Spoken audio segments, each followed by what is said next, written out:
இந்த ரிஷபராசி அன்பர்களுக்கு இயற்கையிலேயே அழகு என்பது உண்டு.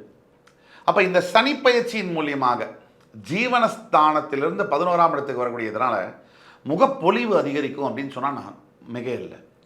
மிகப்பெரிய அளவில் எண்ணங்களில் தெளிவு பிறக்கும். சரி, இது மட்டுமா?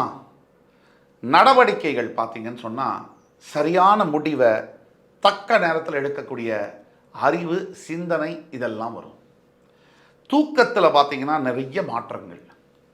ஜென்ரலாக நிறைய தூங்கக்கூடியவர்கள் கூட அர்த்தமற்ற வேலைகளை செய்து தேவையில்லாத நேரங்களில் தூங்குவதை தவிர்ப்பார்கள்.